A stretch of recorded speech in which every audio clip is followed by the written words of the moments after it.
দুঃস্বপ্নের মৌসুম শেষে নতুন করে দল সাজাচ্ছে ম্যানচেস্টার ইউনাইটেড। সেই পথ চলাই আক্রমণ ভাগের দিকে নজর দিয়েছে তারা। ব্রাজিলিয়ান ফরওয়ার্ড ম্যাথিউস কুনহাকে দলে টেনেছে ইংলিশ ক্লাবটি। উলভারহ্যাম্পটন ওয়ান্ডার্স থেকে ২৬ বছর বয়সী কুনহাকে ৫ বছরের চুক্তিতে দলে যোগ করেছে ইউনাইটেড। দুই ক্লাবই নিশ্চিত করেছে তার দলবদলের বিষয়টি। রিলিজ ক্লোজ মিটিয়ে কুনহাকে দলে নিয়েছে ইউনাইটেড। সেই অঙ্কটি ৬ কোটি ২৫ লাখ পাউন্ডের আশেপাশে। চুক্তিতে মেয়াদ ১ বছর বাড়ানোর সুযোগ রাখা হয়েছে।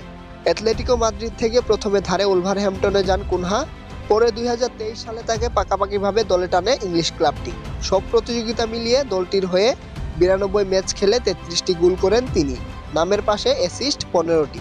প্রিমিয়ার লিগে নিজেদের ইতিহাসের সবচেয়ে বাজে সময় কাটিয়ে পঞ্চদশ অবস্থান থেকে ২০২৪-২৫ মৌসুম শেষ করে ইউনাইটেড সামনের মৌসুমে ঘুরে দাঁড়ানোর লক্ষ্যে দলে শক্তি বাড়াচ্ছে তারা।